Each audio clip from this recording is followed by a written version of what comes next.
Local broadcast of this program is made possible by an underwriting grant from the Grumman Corporation. Grumman Corporation, a Long Island company committed to education.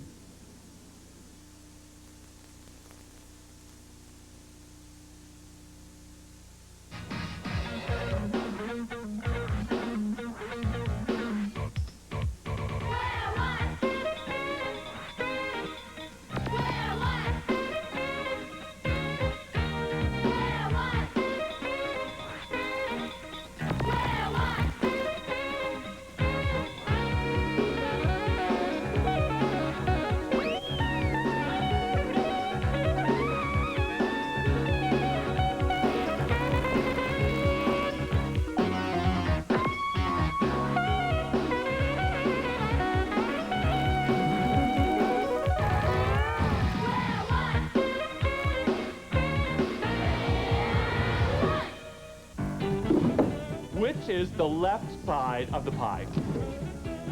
The side that isn't eaten. Hey, Chris, how do you make a 7 even? Well, duh, Larry, you take off the S. Why is a half moon heavier than a full moon? Because a full moon is lighter. Okay, I got a good one. What's the oldest piece of furniture in the world? The multiplication table. Time for another thrilling episode of Samurai Mathematician.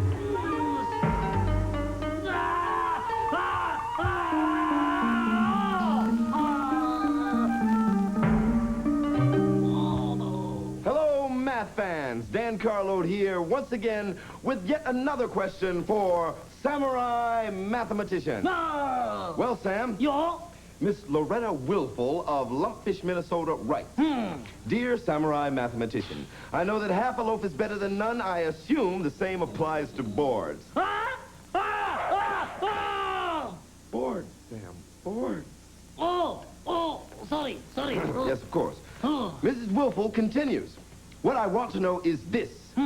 Is 1/3 more or less than 1/2? And what about 1/4? Is it more or less than 1/3? What gives? Oh, I don't know. Okay, folks, Samurai Mathematician has 3 boards of equal length.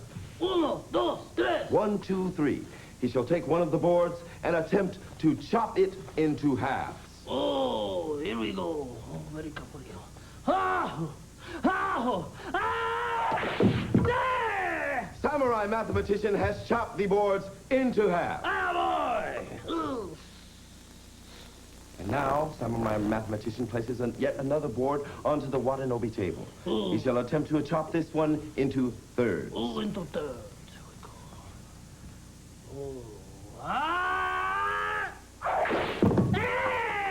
Beautifully done as Samurai Mathematician chops the board into thirds. Boys! And now, the moment we've all been waiting for. Samurai Mathematician will try to chop a thick board into fourths. Hope I don't break my hand. Piece of cake.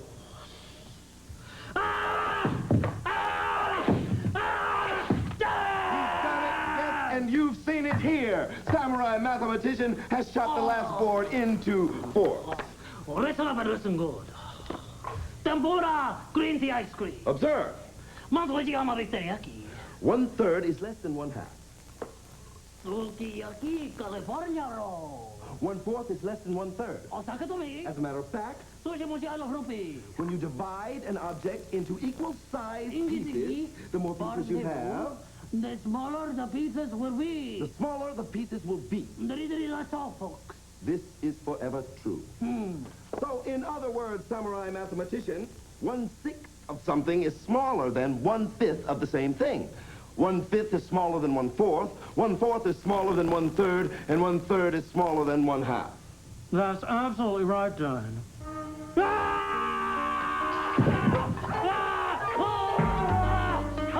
The next episode of Samurai Mathematician. Hi, I'm Moose Brenner, and exercising can be hard work that makes a fella thirsty. And when I get thirsty, there's just one drink for me. Diet Light Wet. Tastes great, and has only 40% of the calories in other diet drinks. So when I need a pick-me-up, Diet Light Wet. No. You know, Bernie, would you get me a papaya juice, please? Yes, Daniel. I don't like that line, 40% of the calories. Let me see that display card. Is that what it says? That's what it says. I mean, it just doesn't sound right. 40%. What does that mean, anyways? Well, that's something the writers came up with. They felt saying 40% would appeal to more people. It means the same as what we were going to use. And what was that? 4/10 of the calories. But the writers felt that was too complicated. I do not care, Samuel. Try with 4/10 of the calories. It means the same as 40%. Hey, I'll say it any way you guys want me to. Great, you know? because here's what you're going to do. Instead of 40%, I want you to say 4/10 of the calories. You got it? 4/10 of the calories in the other soft drink. Good? Okay, let's roll them. 4/10. It's just that 40%. That's a real grabber, you know? Okay, Mouse. Moose. Yeah, this time you're going to say 4/10 of the calories. 4/10. It means the same as 40%, but Samuel, our director, feels that saying 4/10 has more sound-wise sounds better. Don't you Sound-wise? understand? Almost totally. Okay, very good. All right, lights, camera, quiet on the set. Have you got it? Got it. Now, roll that! Like,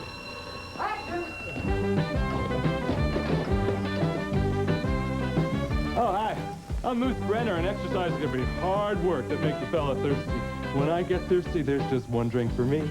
Diet Light Wet. Tastes great and has only 4/10 of the calories in other diet drinks. So, when I need a pick-me-up, Diet Light Wet. God. Now, Bernie, would you bring me my guava lip balm, please? Yes, And somebody Daniel. clean up this mess. You know, I don't like that line either. What other choices do we have? Well, we're kind of running out. How was my performance? It was swell. Oh! How about if we use 2/5? I could try to internalize it more. if you want. 2/5? Yes, correct. 2/5 of the calories means the same as 4/10 and 40%. You're kidding. I don't kid. Go! Bernie, I love you. That's why I keep you. Why didn't you say something before? I mean, 2/5. That sounds more important than 40% and 4/10 put together. I love it. Use it. Roll them. Okay, excuse me. We've got to change the display card, Goose. A moose. Correct. Now, this time, Lucy, you're going to say 2/5 of the calories. It means the same as 4/10, but Samuel, our director, feels that it has more cell. Have you got it, Luce? Look, you give me the direction, I give it right back to you. Wonderful. What a trooper. It's just that this stuff- Lights, cameras, are you ready? I'm- Sound, roll man! Action! Oh, hi. I'm Moose Brenner. And exercise is going to be hard work that makes a fella thirsty. And when I get thirsty, there's just one drink for me. Diet Light Wet. It tastes great. And it has only 2/5 of the calories in other diet drinks. Hey, I just thought of something. If 2/5 is the same as 4/10, that means they're both the same as 40%. How about that? Did I do it all right for you guys in the booth? Bernie! Zeus, if I were you, I would inherit money.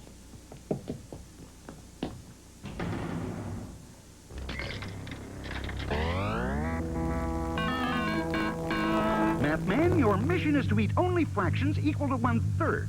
When you encounter a number, you'll have until a count of 3 to make your decision. And beware the obstreperous Mr. Glitch. He will eat you if you are wrong. Yep. Mathman. Roll you. Yep. 1/3. I still got it. Mathman.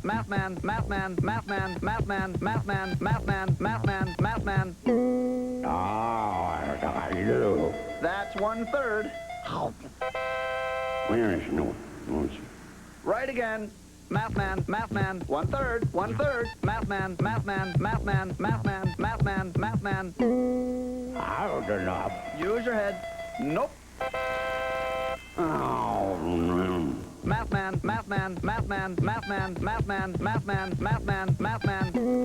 Oh.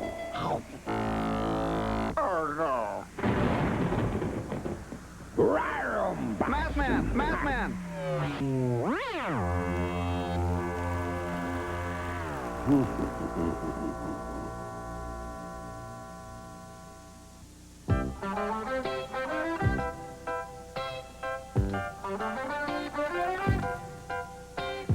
Rocking on back in my LCD, heading for the fraction bar.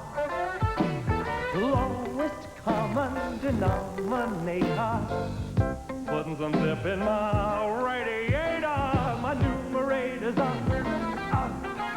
my denominator's down. down. There's action at the fraction bar.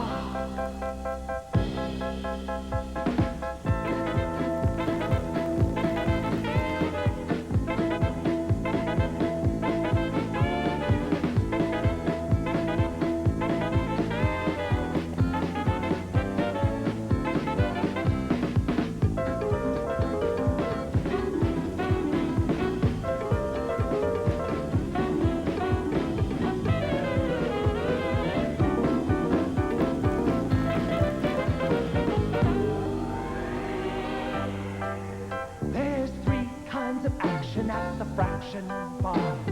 Common, like me. Decimal, get the point. Percent, get 100, then you'll own a joint. There's three ways of saying the very same thing. Common, like 1/2. Decimal, 0.50%. 50%.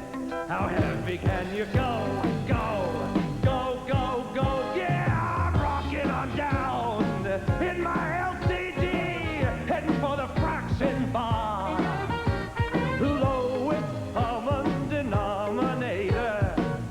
Putting some zip in my radiator. My numerator's up, my denominator down. Get down. There's action. At the fraction, there's action. At the fraction, lots and lots of action. At the fraction bar. Is everybody happy? Those sketches have a lot of fractions. I've got half a mind to go to the ball game. And so when the second baseman opened his glove and found a live squirrel in the webbing, well, you can imagine why the game is being protested. Peter? Thank you, Rob, for another inside peek at the world of professional curling. Rob, it has been a busy day in the world of sport. It certainly has, Peter. You can say that again. Rob, it has been a busy day in the world of sport. As you know, Peter, a new form of baseball has captured the imagination of a whole generation of Americans. It's called fractional baseball. It's slightly different from ordinary baseball, Peter. I know that, Rob. Instead of getting 1 run or point for going around the 4 bases, in fractional baseball, you get 1/4 of a run for every base you reach. if you reach first base, You get 1/4 or 1/4 of a run. if you reach second, You get 2/4. third base gives you 3/4 of a run. And 4 bases gives you 4/4 or 1 whole run. The big game has just concluded in the Midwest at the Loam Dome. So let's join our correspondent. Are you there, Paula? Thanks, Robin Peter. Paula here at the Loam Dome, America's only dirt-covered stadium, where we have seen a terrific game of fanatical fractional baseball. The Mets and the Cubs are battling it out as we near the pennant stretch, and today we've seen the kind of game these teams are famous for. Here's how the scoring went. It began as a classic pitcher's duel between D'Artagnan of the Mets and Rathbone of the Cubs. Then Jake Watson ripped this single in the bottom of the 5th, giving the Cubs a 1/4 run lead. But on the next pitch, Watson was picked off trying to steal second, making the score 0-0 again. Jake Jackson scored in the 6th with this single, putting the Cubs back on the scoreboard, followed by a screaming double by Jake Moffitt, making the score 1 1/4-0. The Mets picture appeared preposterous as the Cubs pitching perplexed the next 8 Met poppers. But with 2 outs in the top of the 9th, the Mets' Jake Messerschmidt drilled the first pitch out of the park with a home run to pull the Mets within 1/4 run. Jake Worcester then hit this single for a 1/4 run, followed by this controversial out-of-sight triple, making the score Mets 2 3/4, Cubs 1 1/4. In the bottom of the 9th, the Cubs threatened to come back when Jake Lookout hit this smashing double for a 2/4 or 1/2 of a run. But the Mets held on. The final score, Mets 2 3/4, Cubs 1 3/4. Word is that they are still looking for that ball. We'll have coverage of tomorrow's big doubleheader between these two fine clubs, but for now, this is Paula sending it back to you guys, Rob and Peter, and reminding you that I still haven't received my expense check for Thank you, Paula. And now, here are some more scores. In that Big Eastern game back east between Virginia and William and Mary, with half a minute to go in the 4th quarter, the score is Virginia 21, William 14, and Mary 7. Whoa, that puts the girls on top there, 28-14. Here are some partial scores. 4, 7, 23-9. In a big upset, Michigan State, previously 1-6, beat Indiana, previously 6-1, 7-6. And a good sports exclusive. Some pre-game scores. 0-0, 0-0, 0-0, and in a real shocker, 14-0. Whoa! This just in from the tennis front. A final, 6-1, 6-love, 5-7, and 7-6 in the tiebreaker. Peter, if you've ever had your tie broken, you know what a painful experience that can be. I do indeed. From all of us at Good Sports, here's hoping you'll be a good sport.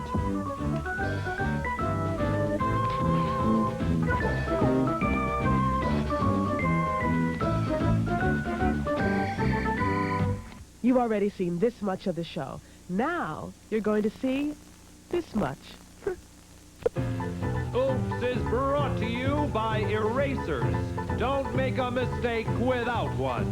On March 13, 1935, Hortense First was engaged as an architect with the prestigious firm of Shadrach, Meshach, and Appendages. Shortly before 6 p.m. on that fateful day, Hortense made this seemingly unimportant mistake.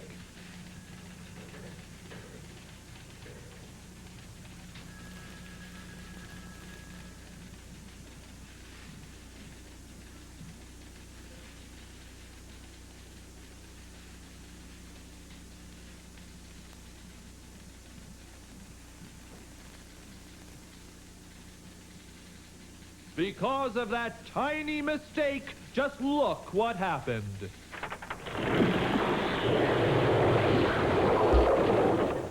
Oops. The answer should have been more than 700. Let's look at that again.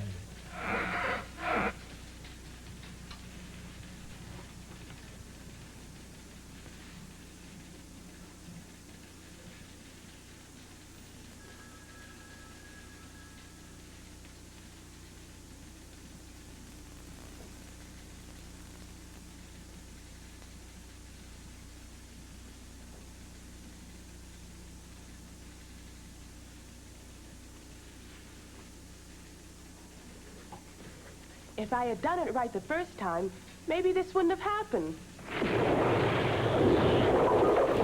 Oops was brought to you by Erasers. Don't make a mistake without one. The story you are about to see is a fib, but it's short. The names are made up, but the problems are real. 9:43 a.m. We had been working on the problem of the passing parade and solved it. Steve Stringbean was going to be honored by the biggest parade the city of Burbank had ever had. That was before he was kidnapped.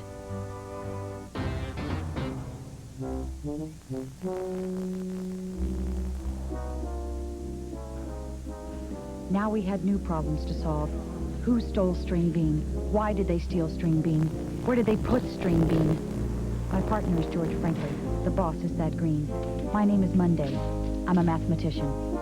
We decided to look at a couple of scenes from yesterday's show to refresh our memories. Our eyewitness, Eddie Rimshot Harris, was directing us to the kidnapper's hideout through a unique method featuring an angle of incline from a celery tonic bottle as it related to the angle of a steep mountain road. Coupling that with Rimshot's knowledge of the times between the turns the kidnappers had made, he was leading us to a remote hideout, which we found.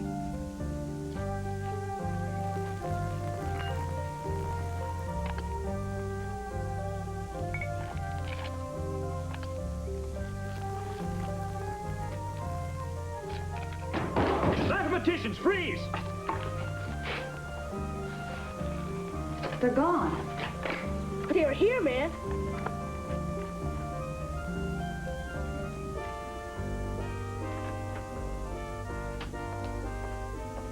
Monday, frankly, any news on the kidnapping? I don't need to tell you two. I'm getting a lot of pressure on this one. Me too, Chief. Martha's holding me personally responsible for Steve Stringbean's disappearance. Martha's a big fan of his. I'll say. Sometimes I really think about getting mad at her. Uh-huh. Look, I want this case solved, and I want to solve it in a hurry. You have the entire department at your disposal. Get moving. Come on, George, let's get the boys from the lab and take another look at that shack.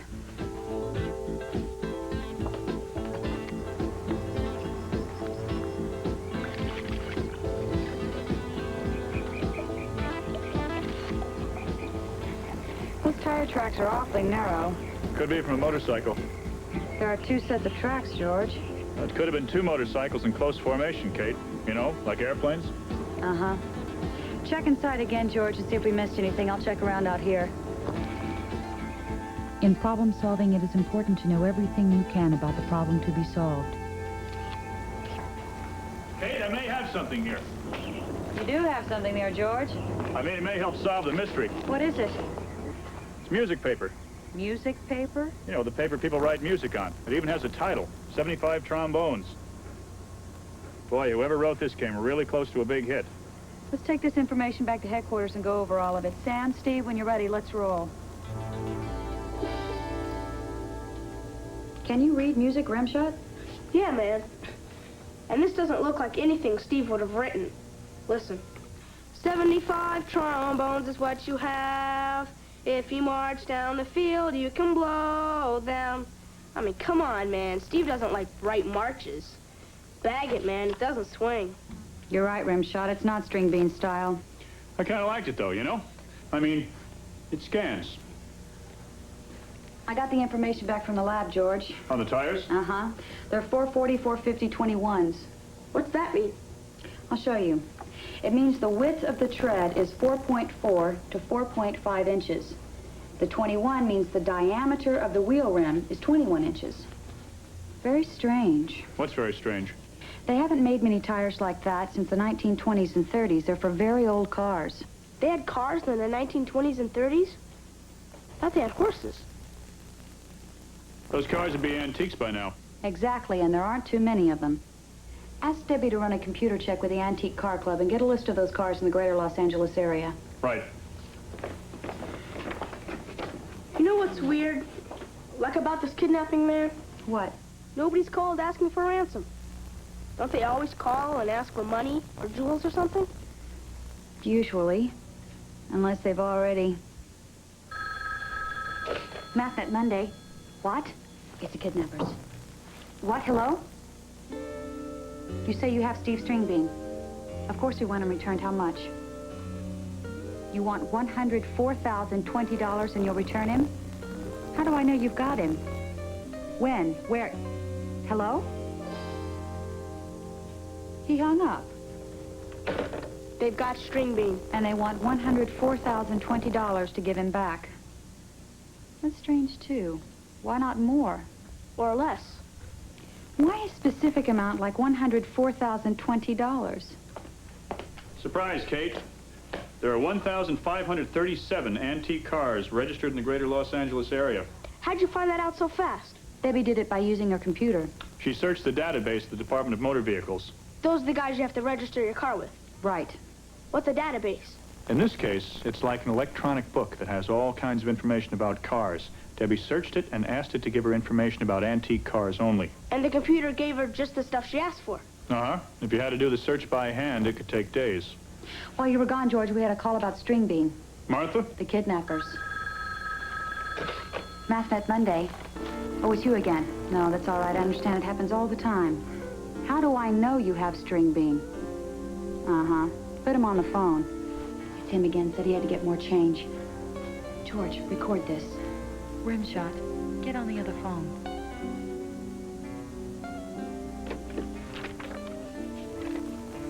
Yes, hello?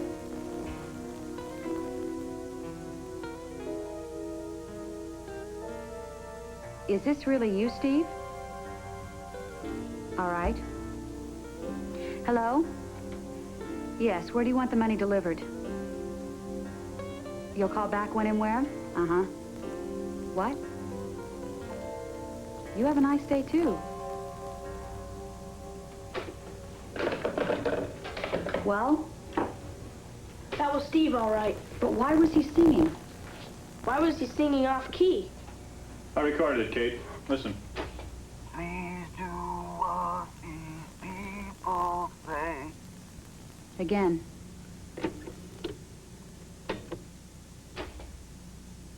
Please do what these people say. I think I like the march better than that. He's flat. That's not like him. Have you ever heard that before, Rimshot? Not really, but it does sound a little like Clump Avenue Stomp. Maybe he's trying to send us a message. Maybe. But he was singing flat, and he's got perfect pitch. Perfect pitch? Like Fernando Valenzuela? Not a baseball pitch, man. Like you name a note, any note, and Steve can hit it. He hears the pitch of every note perfectly. Maybe there's something in the lyrics of Clump Avenue Stomp that can give us a lead. Good idea, Kate. Do you remember the lyrics, Rimshot? I could never forget him, man. It was an instrumental.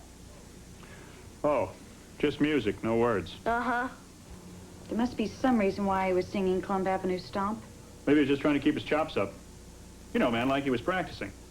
What do you remember about the song, Rimshot? It's from an album called Easy Street Ain't All That Bad. Martha's got it. What else? I don't remember much about it, man. I know it came out in 1984, was recorded live at concert at Wrigley Field, Chicago, zip code 60603, and was released through String Bean's own label, Vegetarian Discs. That's an amazing amount of worthless knowledge, Rimshot. But man. If String Bean was trying to tell us something, it didn't work. I just remembered something else. It was recorded on October 1st, 1984, man. How's that, man? What's October? The 10th month. So it was recorded on 10/1/84. What is Steve trying to tell us he's being held at 10/1/84 Easy Street? I think you're reaching, Rimshot. Let's run it through the computer, Kate. Sometimes we have to go by a stomach cramp. You know, a gut reaction. That's amazing. There is a 10184 Easy Street. It's in Pacoima. Know what's there? Embassy Cleaners. That's the name of the recording studio. It was recorded at a dry cleaner? Embassy Recording. He's got to be there, man. Your hunch is worth a try, son. It's all we've got to go on. Let's roll.